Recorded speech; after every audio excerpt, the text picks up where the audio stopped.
I'm not in charge of how you interpret it or how you take it and how you perceive it. I also expected that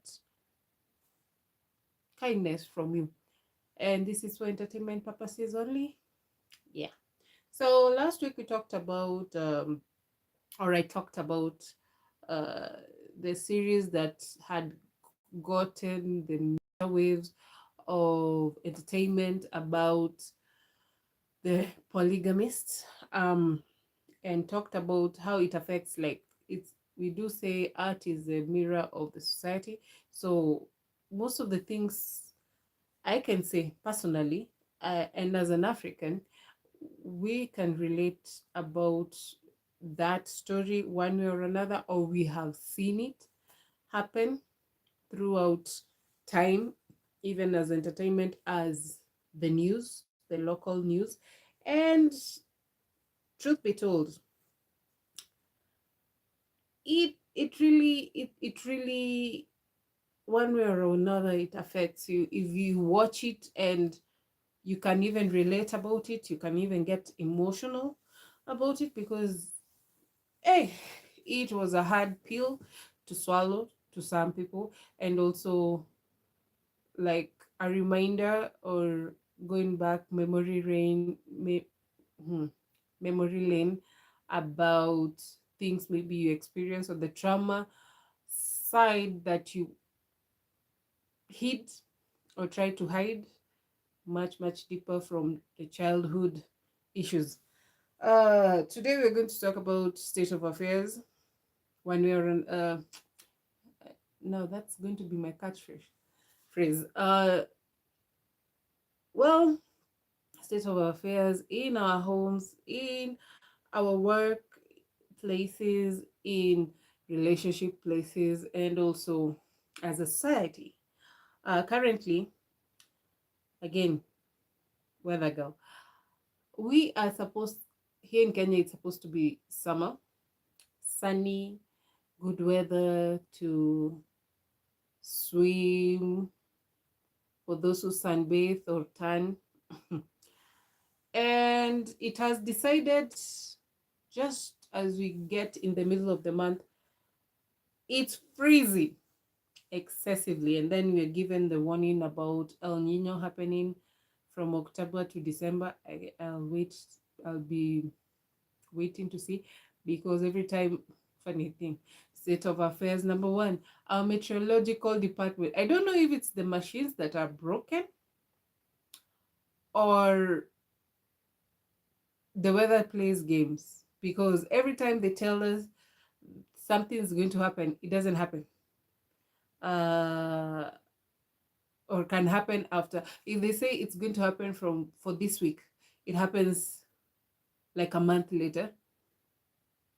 Again, I don't know if it's the machines, but they still use the old, uh I don't know if they have been upgraded or not, but they still use the old equipment that has been gathering dust and weather forecast for years and years ago, like from years of our first president, or even before African president, the prime minister that we used to have, who was British, I think, because that place remains the way it is. Um, that aside, then I come to think of, right now we are going through the political phase of, since elections is next year. And well, the campaigning has become weird and crazy. That aside, uh, um, I might say most people, it's sorry and very unfortunate that, hi, Alma, welcome. Most people lose their lives during this season because of either being used from both sides of opposition and the ones who are in power, because they want to remain in power.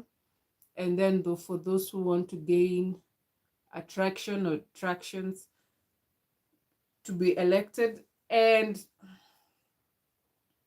young people are in the position of right now the economy, uh, it's come and go, and it's not just in Kenya. I hear it's worldwide because I don't know, one one way or another will not, we cannot ignore the fact about the, we cannot say war because it's not worldwide. I'll say the particular, and it's not disagreement because people have lost their lives. I'll say the battle between nations.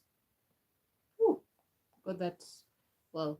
So the battle between some nations have really impacted a lot of things. Like, let's say, people just forget Ukraine holds the majority of seeds that is planted, used for agricultural purposes worldwide. And while they are having the battle between them and Russia, and also Russia also are the major producers of fertilizers and energy for different countries, and also they have major companies for supplying oil and whatever. So when that is going on, obviously agricultural sector is affected, which is majority because we all want to eat. Hello, Holly, welcome. uh Food is needed. Secondly, with the fertilizers also we need to grow our crops with that fertilizer. I'm good, Holly, how's you? And the power that affects many of the countries. Hello, Moro Games, welcome. Hi, Eliza. Okay, bye. So I'm fine, Eliza. So for that, that affects that sector, which also affects some tourism, and also transport sector. Then you have the battle between, at least those ones are neighbors. Now we have another battle. We cannot say even neighbors countries. It's because of, sorry, I'm not sorry, not sorry, a country that wants to control another country in a different continent. Yeah, you're getting what my drift. Thank you for the subscription, Eliza. So we have Iraq, Iran. Hey, first of all, before that, we had Israel and Palestine that affected nearly the whole region of South Asia. Is it South Asia or East Asia? The Middle Eastern. And immediately after that, we had now the Iran, sorry, I'm putting other countries where they are not supposed to be. Iran and the USA, which, as I've been growing up, I've had that story since we heard about Saddam Hussein, about the regimes that were there, the Talibans and all that. It's a wonder that we still go through such things with different people in power, yet singing the same story about oil, or about one country says they need to be, to protect their resource, and the other country says, I don't know if it is true or not, but saying that the said country trying to protect their resource is building nuclear weapon to attack others. I don't know if it's the intelligence or whichever the case, but when it comes down to it, we hear it's all about oil and it affects another country. That is outside Africa. Then we come here in Africa, we have had issues for once. We had issues in the Western region. Um, I might butcher these names, even though I'm African. Uh, we have Sautore, that the coup happened. And then we had issues in Sudan that has gone quiet, either has been quieted down or people just assumed it's still a problem up to date, if you don't know. And all this happening with all the state affairs of people fighting and killing innocent people, people lives being lost. In the midst of that, there's somebody who's benefiting because human trafficking is very high in all regions, uh, uh, majority regions. Let me not say all, because some countries don't even understand what that means. And it's sad. Then we had the Congo, DRC, Congo. We have two Congos, by the way. For those who don't know African countries that much, we have DRC, Democratic Republic of Congo, and we have Congo. Most of the issues we hear is from DRC Congo, Democratic Republic of Congo, which was formerly known as Zaire. The geography in me. And the issue, sometimes you'll find the resources play a major part because people get exploited. Uh, then you have major companies from, obviously, countries outside Africa. And to be specific, most of the countries are the countries that had colonized some parts of the countries and wanting a stake of the minerals and the profits about it. And today I realized something. After all that region and all issues, the wars that affected Africa, and now we have the Ebola crisis. I don't know if it's subsided or it was just a money grab thing. But anyway, that's my thought. Uh, I came today, I was talking with a client of mine, and I realized something. If you don't travel, then you might not know some things, even within your own borders in your own country. For example, hi, watching Kek. Thank you. Yeah, I know. At least you should move more. But I was saying, uh, I was talking about how I went to a particular part of the country and I was culture shocked because even in the system of education, what we have been taught year in, year out, the curriculum that is there, it has been sung about when you talk about major parts of the country and the cash crops they produce. I was shocked because we it was sung and sung until I finished high school and college that rice production will only came from where. Then I happened to go with a client of mine to their home, rural home in the side of Kisumu, uh, which is the western side of Kenya, uh, Bondo to be specific. And going there, I saw rice farming happening. The only thing I knew about that region back then was the flooding of the tributaries that uh, flow into Lake Victoria. And it was a song that we heard about the floods in Budalangi, in Yala, and the other rivers, the major rivers that were there.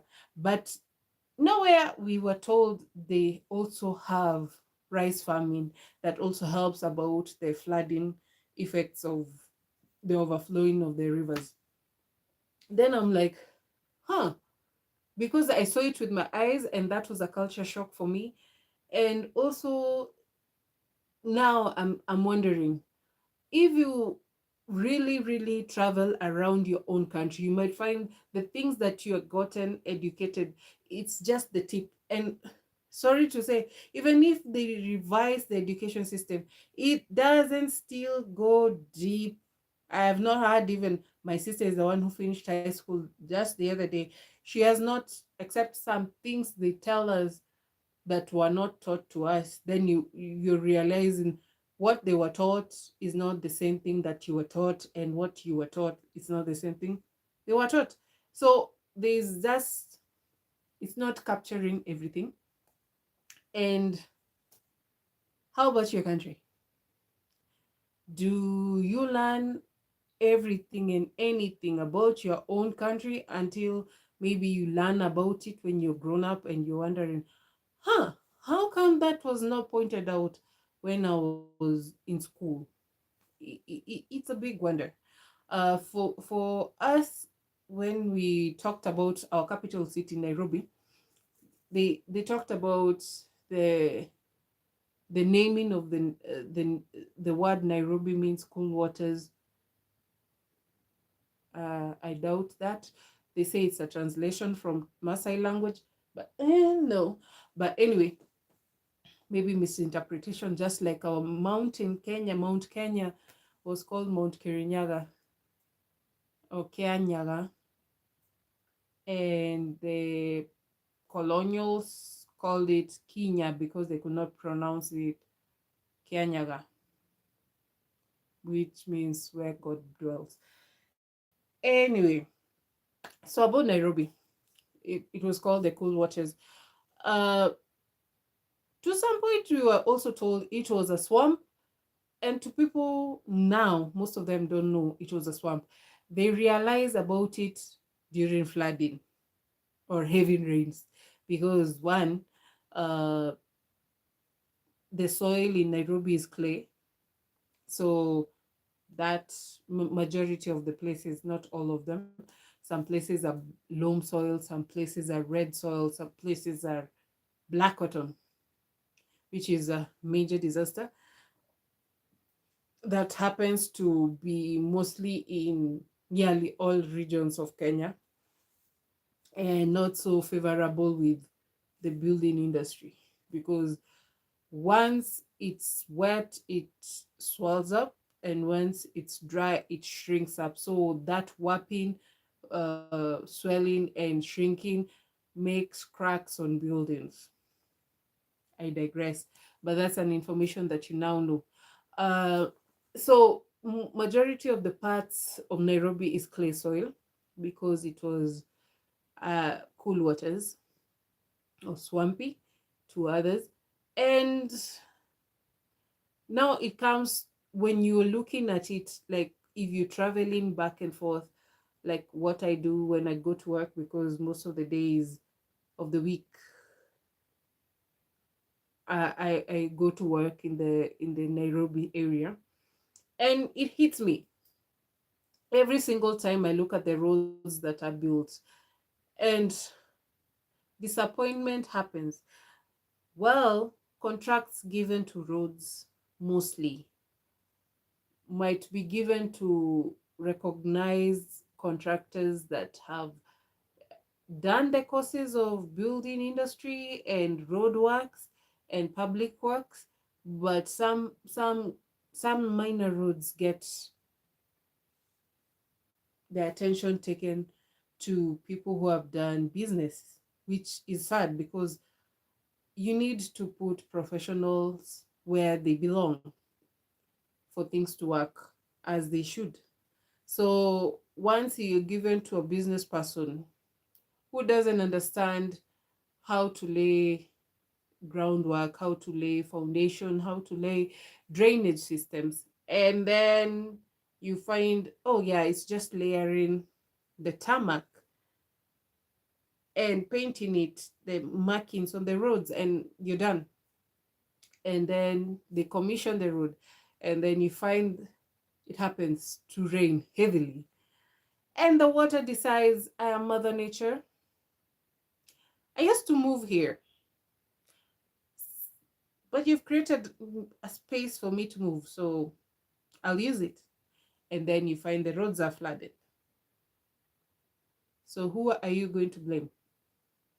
The inspection, people who are supposed to be responsible to check if everything is being done accordingly, or the person who built the roads without care of consulting a professional person, or the user who gets happy and relieved the road is there? That's a question for you. And that's all I have for you today. Thank you all for those who joined, subscribed, liked, commented, said hi, and also commented everything they wanted to say. Thank you.